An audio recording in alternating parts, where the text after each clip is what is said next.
Well, hello, it's the Brian Hornback Experience.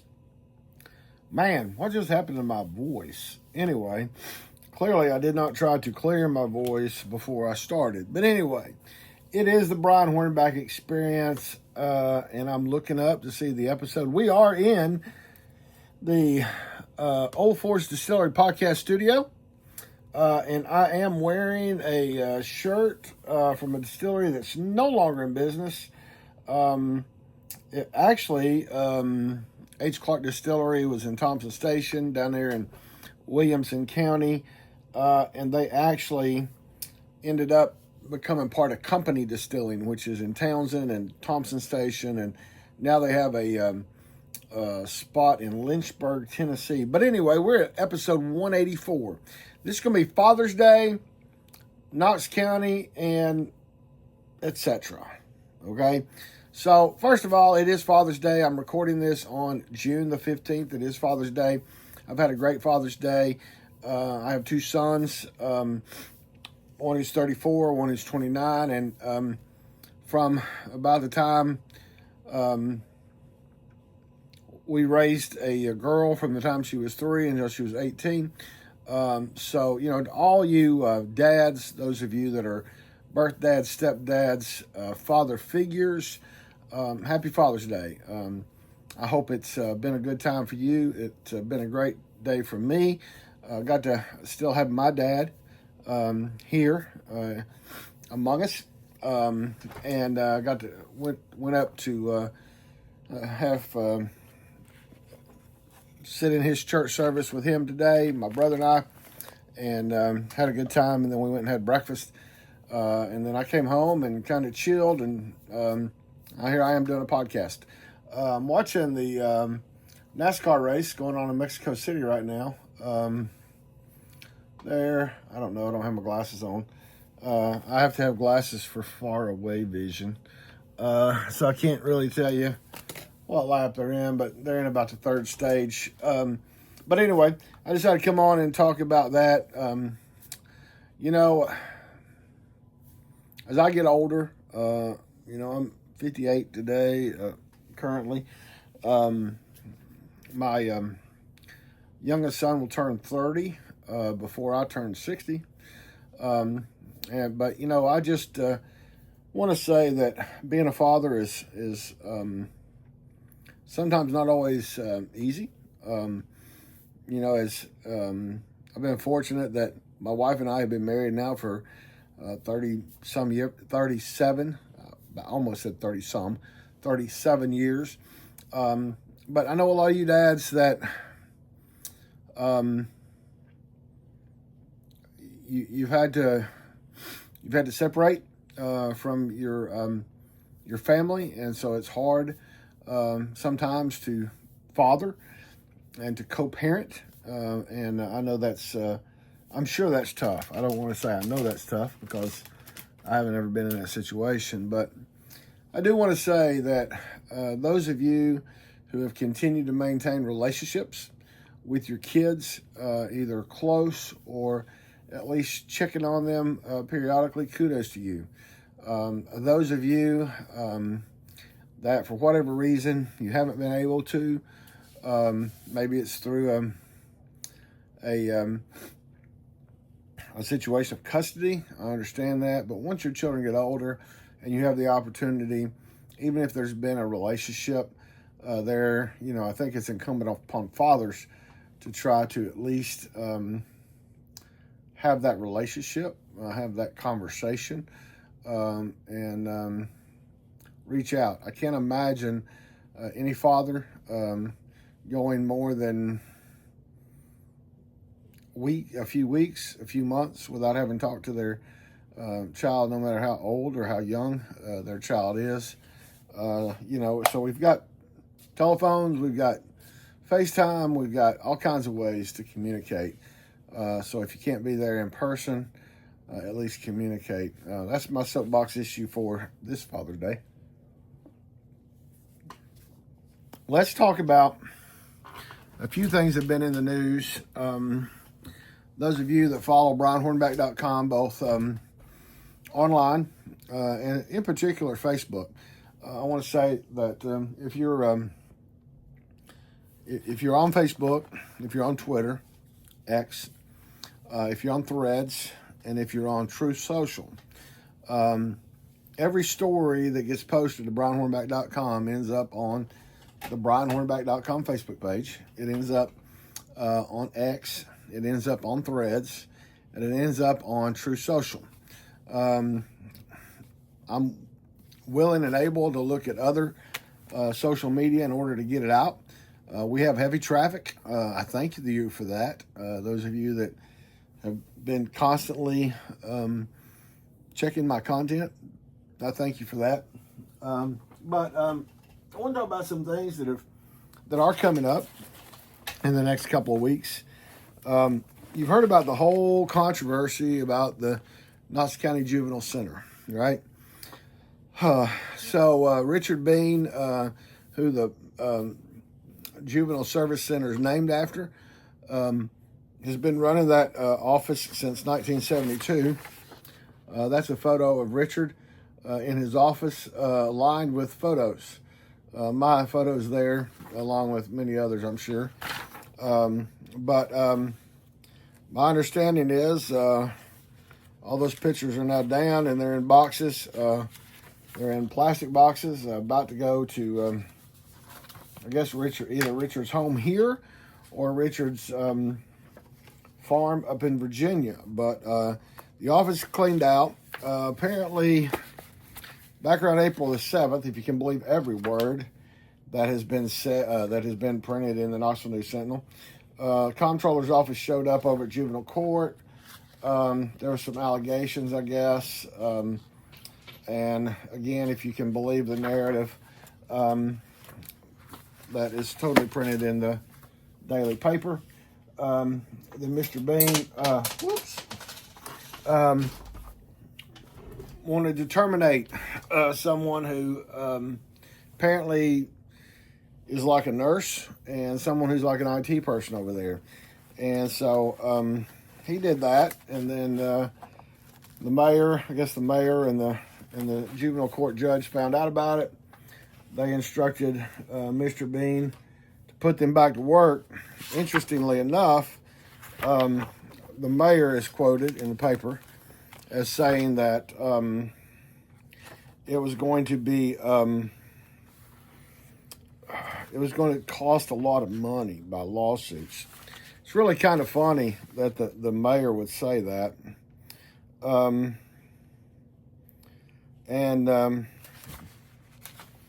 Because back in October of 22, and I believe I've put the date out there either on Facebook or in a blog post, and I can go back and look at that date again, somewhere around the second week of October of 22.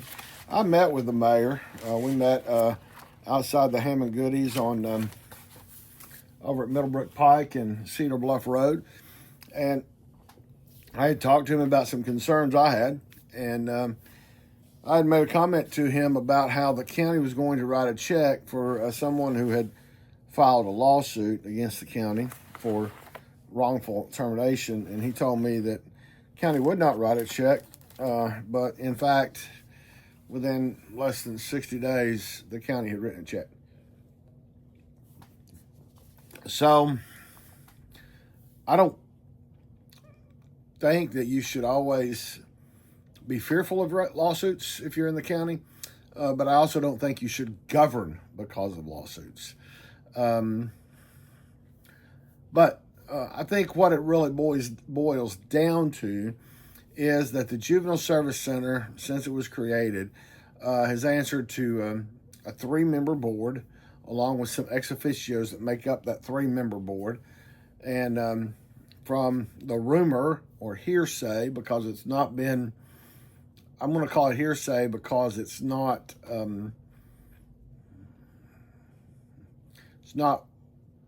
comments that have been attributed by first person, okay? That the 3-member board was a rubber stamp to Mr. Bean. I know all 3 persons. Attorney John Valiant, the older John Valiant, I think he's the second, junior, I think. because there's a younger third. And lawyer Billy Stokes. Stokes was a former Knox County Republican Party chairman back in the 80s. And then an attorney, Sherry Mahar. So he had three attorneys, two that really had some political political lineage, so to speak. Valiant had been a Democrat Party chairman in modern era. He's supported Republicans. So what the mayor had done was, when this news first broke, they told Richard, he and the juvenile judge told Richard to hire them back. Richard extended them their offers back. They came back to work. And then the daily paper in its normal crusade for clicks and selling copy, then proceeded to make a big deal out of it the day before, after Richard had been told to rehire them, and he rehired them, and then building up to the next day when Richard tendered his resignation, effective August 1st. So today's June 15th. There's still about another month and a half left of Richard Bean running the Juvenile Justice Center. The Knox County Commission on June the 23rd, so a week from tomorrow, will have a public hearing where they can look at what the mayor's proposing. But in this tried in the media thing, first the mayor sought the governor to come in and intervene in an emergency situation until the sheriff could take it over, okay? That really was a knee-jerk reaction that really needed to have been thought out a little bit better, because what happens when Department of Children's Services comes in and takes over the Juvenile Justice Center and doesn't give it back to you? This is the same Tennessee Department of Children's Services that had been having kids sleep in state office on the floor in state office buildings, and doesn't necessarily have a great track record. At the same time, the Sheriff's Department Corrections Center, holds people until they are tried, right? Until they are adjudicated, until a judge releases them, right? And so judge, magistrate, whatever, until they're released, they're held. And so it's a captivity thing, right? And it's an incarceration thing, right? So that's probably the difference in how the Richard Bean Juvenile Justice Center has operated since 1972 and how the Sheriff's Department operates. So you have 11 Knox County commissioners. 11 commissioners are going to decide this. I believe the mayor issued out through his one of his staffers his proposal late last week. I've not had a chance to look at it yet. Probably going to do that this weekend. Might wait until later on in the week to look at that, because again, county commission is not going to debate it. County commission is not going to vote on it until June 23rd. Now, I will say that publicly, the three Democrats, Shane Jackson, Damon Rawls, and Courtney Durrett, all three of those have indicated that they have some reservations about just turning it over to the Sheriff's Department. And so, that's three, right? So in order to get a majority, you'd have to have three more, right? So you'd have to get three Democrats to get joined by three Republicans. County Commission is interesting right now. And so I'm going to parlay that into another discussion, because I've really reached where I need to go with the Juvenile Service Center. I will say that I took some time off on Friday. Friday was Mr. Bean's 85th birthday. And some of the employees had cake for him.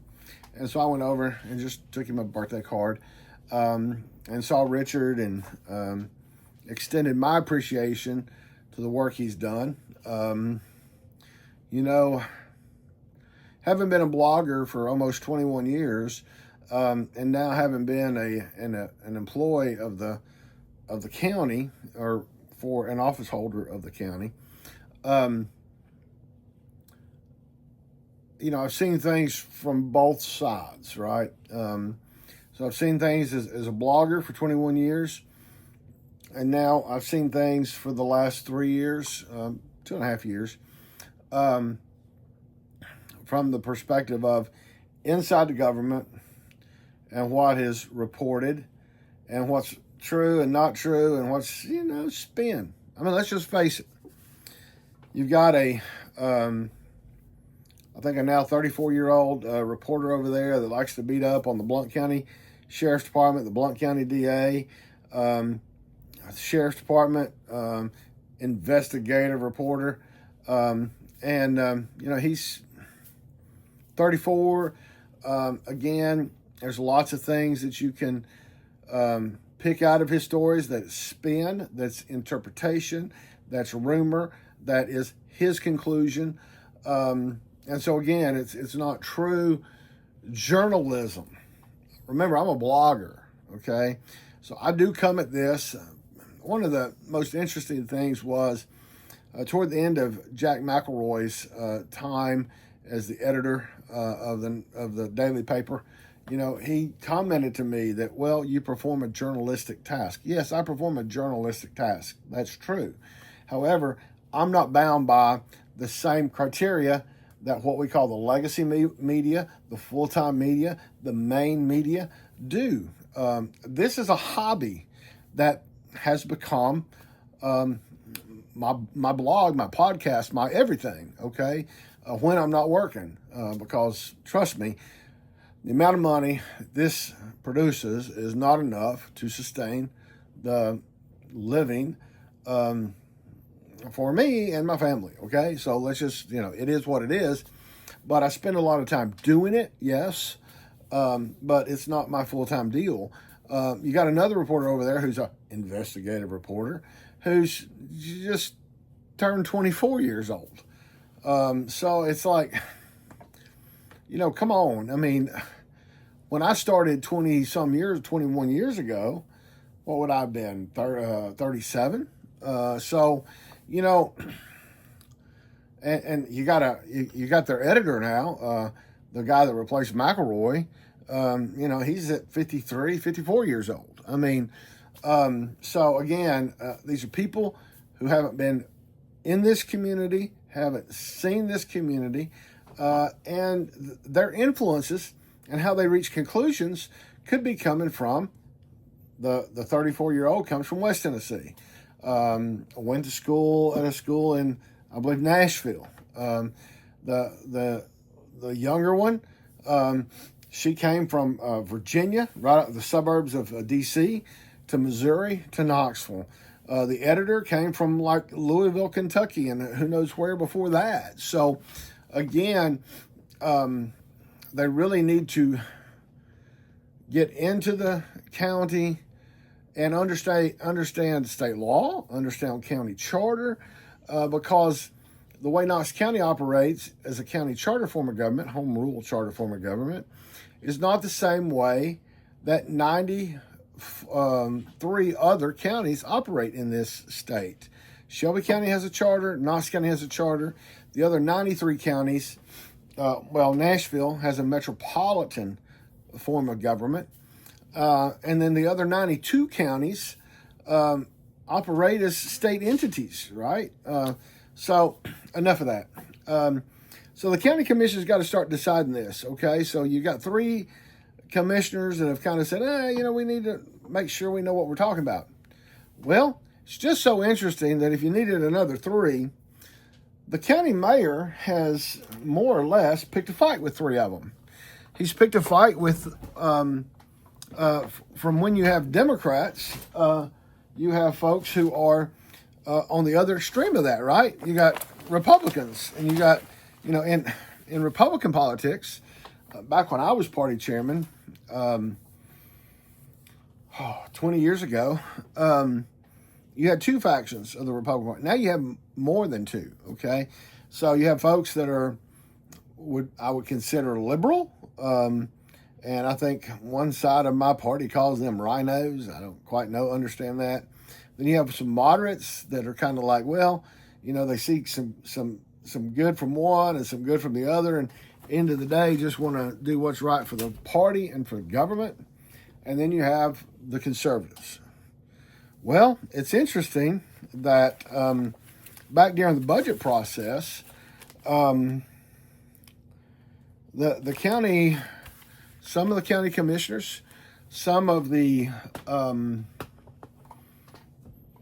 mayor's staff didn't particularly like some of the questions they were getting from three of the Republican commissioners, primarily Angela Russell, Andy Fox, and Rhonda Lee. Now, Rhonda Lee has brought a couple of conservative things to the county commission, and she's got one coming up again this month about how utility board members should be elected by the ratepayers, the people that are in that utility district. It's been brought before. She's bringing it back again. I don't know if it's going to pass. I don't know if it's going to get, I think one time it didn't even get a second. But anyway, so after they went through this budget process where Angela Russell was asking some questions, Andy Fox was asking some questions, there's an article that came out of it's the first of a two-part article. And the first one came out in May 28th of 2025, so about 2 weeks ago. And in that first of a two-part story, I find it interesting in the third paragraph.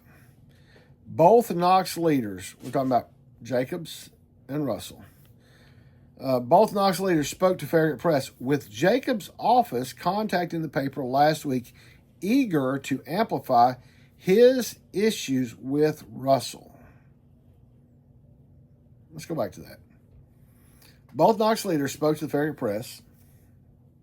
That's what happens, right? So Alan Sloan, the editor at the Farragut Press, did his job by saying, hey, I got two sides of a story. I need to inform the readers in this area, southwest Knox County. With Jacobs' office contacting the paper last week, eager to amplify his issues with Russell. I don't know. I've been following local politics here in Knox County since about 1982. I was 16 years old. You've heard me say that numerous times. I don't know. First of all, I commend the Farragut Press for writing it that way, because it clearly shows that the mayor is aggressively pursuing news stories that would counter what members of the legislative body do or say. Now, do I think that this issue of the Richard Bean Juvenile Service Center is going to be the issue that will unite three Democrats and three Republicans? Not necessarily. But I think the whole issue highlights an issue that the mayor sees that his time is up. He's got a little more than a year. His term ends August 30th of 2026. So in about less than 3 months, he'll start his last year as a lame duck. And, there's been some interesting discussions. Andy Fox has brought some things to the commission where he talks about all these federal grants. And, we're accepting grant money. And, when the feds decide they don't want to pay that grant anymore, but the county wants to continue that program, then who has to absorb the cost of that program? The county does.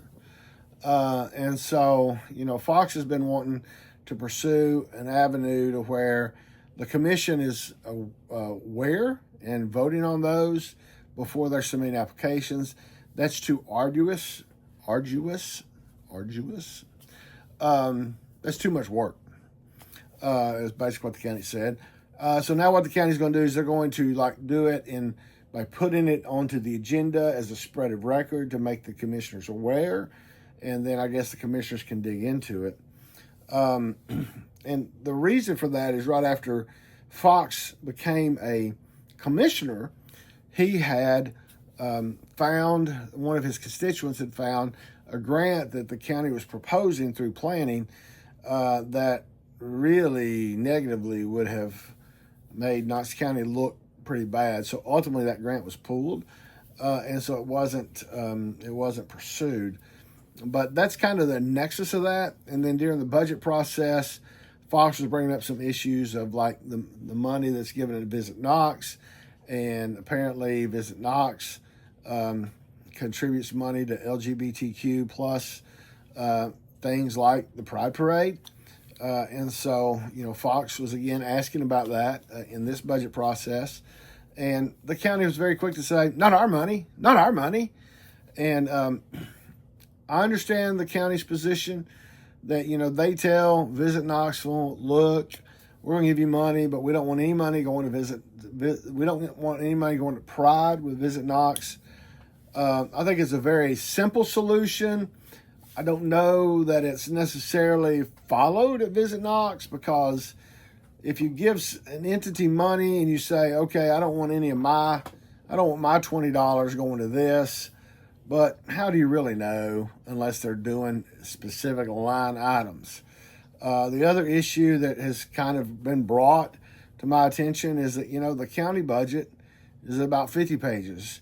The city budget, which is less money, the county is 1.19 billion. The city's budget is less money, not $1 billion, and their budget documents 259 pages. So that really throws up some issues, I think. And so I really think it's imperative for the mayor and commission to begin to have some real conversations and not be calling community newspapers or even the daily paper or even a blog and trying to get your position out so as to make the persons on the legislative body look bad.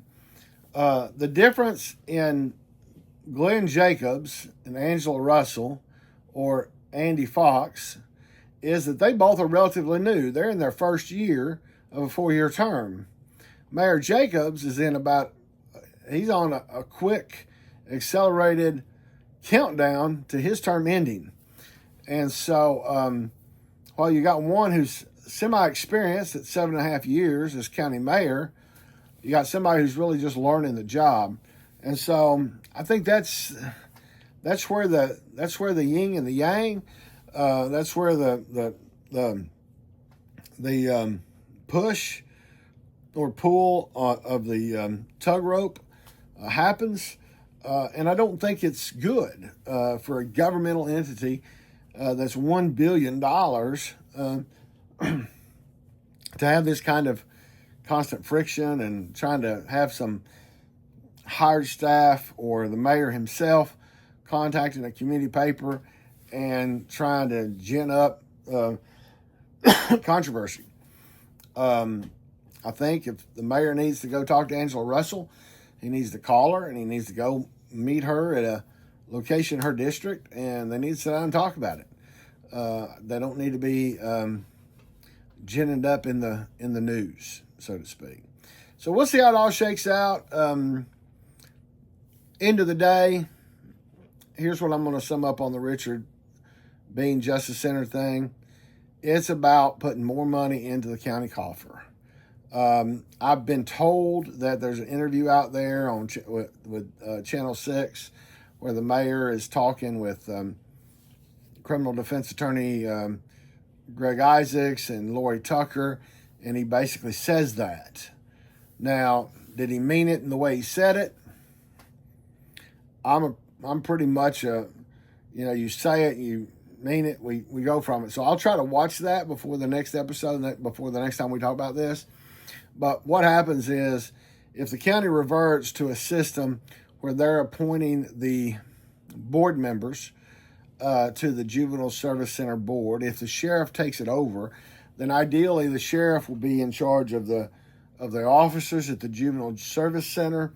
And so that means that money then, instead of, again, where we're talking about, $1,000, we don't want any money going into the Pride, but when you're able to take all that money from the Juvenile Service Center, put it in the county budget, put it in the sheriff's budget, then the sheriff will then pay for those corrections folks.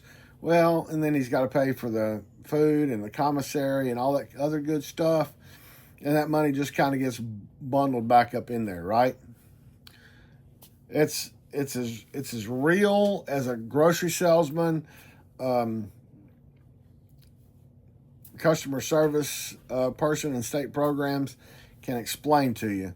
But again, I come from an East Tennessee perspective, raised here, educated here, seen it here for 40 plus years in following government. And so that's where I come from. The mayor comes from Missouri, and we've already established where the legacy media, the full-time media, the spin doctors come from. So anyway, with all that said, I'm going to get out of here for this episode 182. And thank you all for listening, and be back real soon.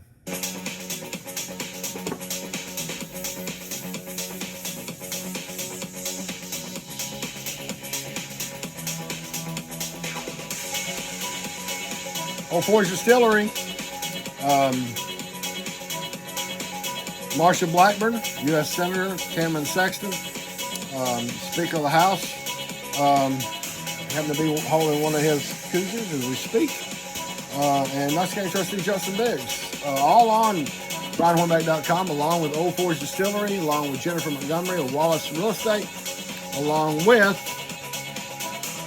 Interagency Insurance, my buddy Lou Moran. So, y'all have a great night. We'll talk to you again real soon on episode 185.